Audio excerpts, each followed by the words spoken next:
Hello everyone, it's me again. I've graduated, so thanks be to God, hallelujah, hallelujah. I now have my bachelor's in theology and my minor in psychology, for which I am exceedingly happy. I so a few weeks before I finished up at Belmont Abbey, I made a video talking about my time and my experiences at Belmont Abbey, both positively and negatively. I almost posted it, but I was a little bit afraid that there might be a little bit of blowback, and I thought maybe I was a little too harsh in it. So I decided to redo this video and post it this time, with the hope that maybe someone from the administration will view this video and maybe take some of my words to heart. At the very least, I enjoy ranting, so my time at Belmont Abbey can certainly be characterized as very bittersweet. I've had some of the best experiences of my life here and some of the worst experiences of my life here. Um, these 4 years, these 3.5 years rather, have been profoundly significant in my life. I entered Belmont Abbey as a very idealistic young undergraduate with very idealistic notions of the church, the school, and myself. And I was convinced that I was going to be a Roman Catholic priest, that it was going to happen right after I left, and that everything would go swimmingly, and that there wouldn't be any problems with me being gay and the priesthood and blah blah blah. I was also very conservative back then.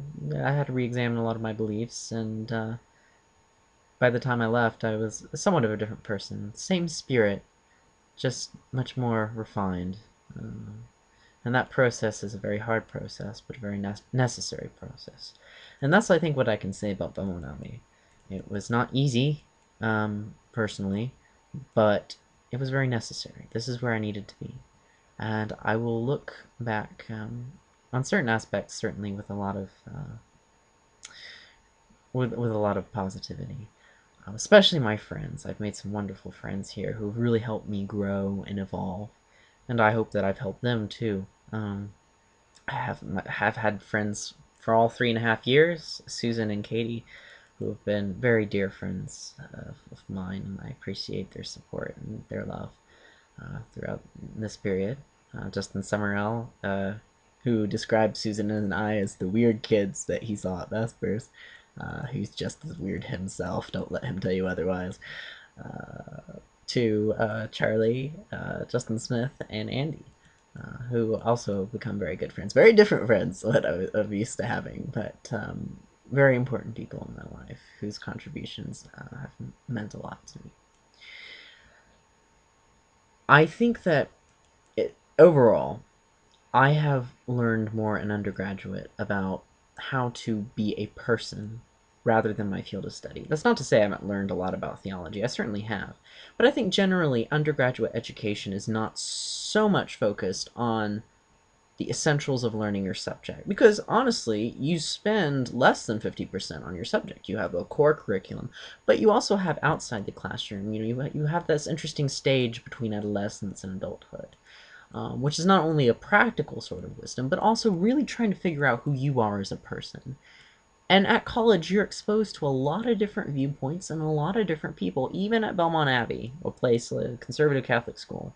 Um, for instance, Elizabeth, a very good friend of mine, who unfortunately is only with us for a year, but she challenged a lot of my viewpoints. And though she didn't change many of them, she certainly made me think about them.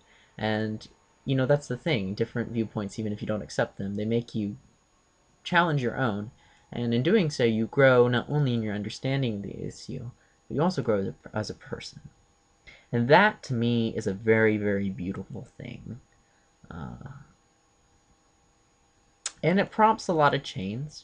And change is never very easy, but it's often very necessary.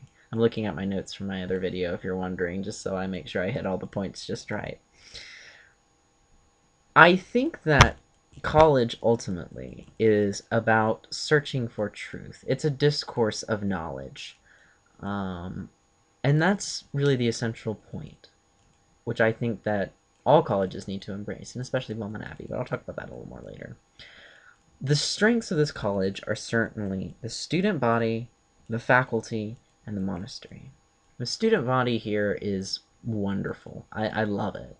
Um, there are a lot of very interesting, unique people who really make this campus vibrant and what it is.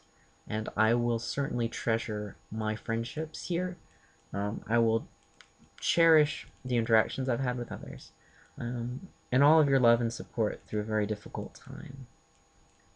The faculty is also phenomenal, very engaging, very understanding, very loving, very intelligent. Dr. Williams is a phenomenal theology department chair. I feel honored to have studied under him.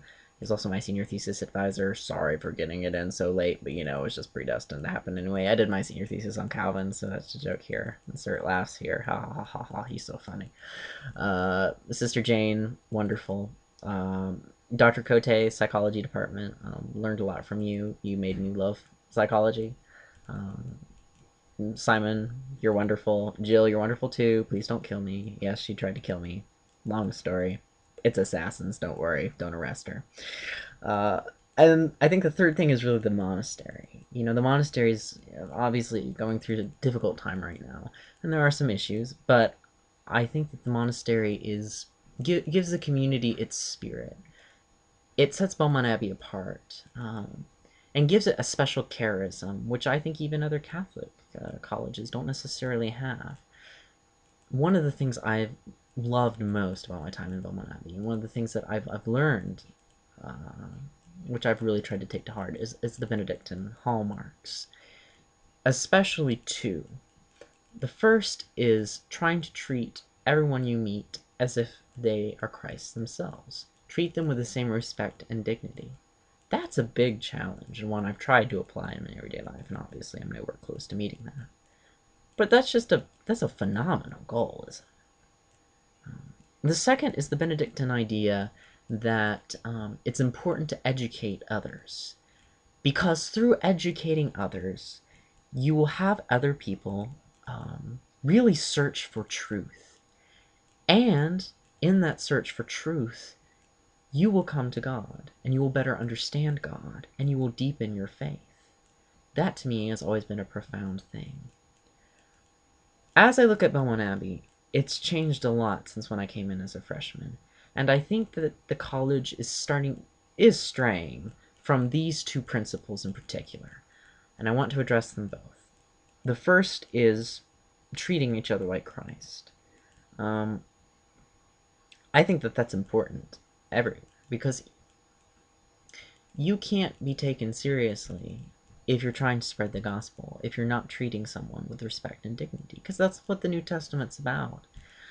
I've seen a lot of a big movement, not only at Belmont Abbey, but in the American Catholic Church as a whole, which really disturbs me, this sort of conservatization of Catholicism, retuning not only the Church's teachings, but also Christ, into a sort of socio-political message, which I saw in the evangelical church, which very much disturbs me. Kind of turning the Christian message into kind of a social war, which I don't like, a culture war. Because Christ's messages were certainly countercultural, but they transcended the culture at the same time. Christ isn't concerned about Republican or Democrat. He's not concerned about the marriages, frankly, that a lot of people are getting stuck up about in the church. Christ's message is very poignant and transcends all of these things. To me, whenever you boil down the message, whatever way, I have the same objections to liberation theology, which is the more liberal end of the spectrum, because I feel it turns Christ into this sort of socio-political communist figure who's going to liberate the poor, from the rich. It's an us versus them mentality. And I'm seeing that in the Catholic Church too, with this idea of, we're the good conservatives who believe X, Y, and Z. They're the nasty liberals who believe A, B, and C. That's not Christ's message. We're called to love everyone, liberal or conservative. And sometimes it's hard to love liberals and conservatives. Been there. But that's what we're called to do. Christ didn't say, love one another unless they happen to be gay. God didn't say, love one another unless they happen to be an Obama voter. God said, love one another without exception, without qualification. That's not to say that there is no truth, or there isn't, a correct answer on questions like abortion or gay marriage or things of that issue. But that means that we need to discourse these things in that spirit of love and not to alienate groups, but rather to embrace them. I think the Catechism does an excellent job of reminding us that we have to love the sinner and hate the sin. And we can debate whether or not something's a sin, but we can't debate whether or not you should love that person. And you can't just say, oh, I love that person. That has to be an act. You have to actively do that through all of your interactions with someone. And frankly, I don't think that the college is doing that correctly. I definitely get the sense that the college has treated people. I've experienced this firsthand, more secondhand than firsthand, but certainly in some degree firsthand. That some people have not been treated with love because they've been perceived as different in some respect, different to the mission of the college. And that to me is very unfortunate and very unchristlike.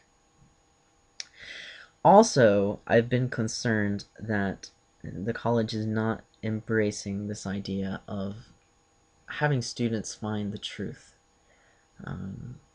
There's been a lot of censorship since I've been here. A lot of it I hear secondhand through, faculty gossip and things, so everything has to be taken with a grain of salt. But undoubtedly, many people with different viewpoints from the philosophy department didn't get to keep their jobs.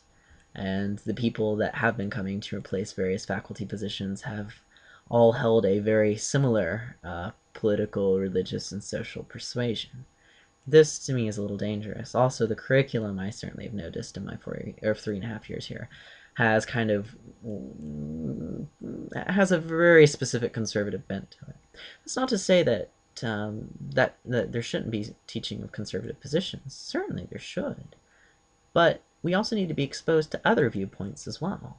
There's this odd notion that you shouldn't expose us to viewpoints that are viewed as counter to the mainstream church teachings, or not just even in theology, but another it should be this because we don't want to mislead our students. Well, we're college students. We're not second graders. We should be exposed to contrary points of view. I had a professor at Belmont Abbey who I'm pretty sure was a communist, but he didn't change my mind about things. He engaged. He made me think about things, and it was interesting to hear his position. He and I actually got into some discussions about the issue, and it was very valuable, and it helped me better understand my own position. But I didn't turn into a communist, and I don't think that many people would. And honestly, if people are that easily misled, well, they're going to be that easily misled, and there's nothing you can do about it.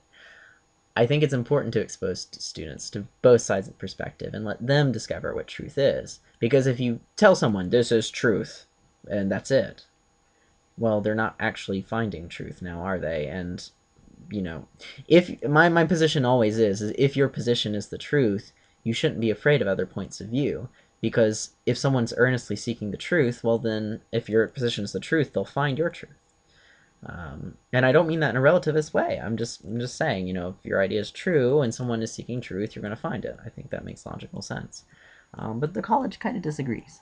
And I've been really concerned about what I've observed as a lessening of academic freedom at the college. Again, I don't know exactly to what extent that's taking place, but it's certainly taking place, and that I think is a sad thing. I think a Benedictine institution such as this should embrace academic freedom.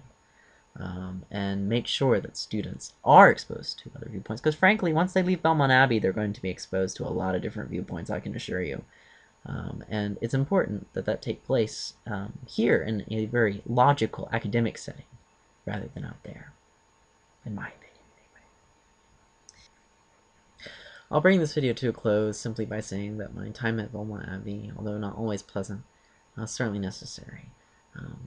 I will look upon my time there as important in my life, and the experiences I had with the faculty and with my fellow students is very invaluable, shaping the man I am today. God put me there for a reason, and growth isn't always an easy thing. It's often very painful, but that's part of the process. So I will certainly be praying for the school, that it will adhere better to those charisms.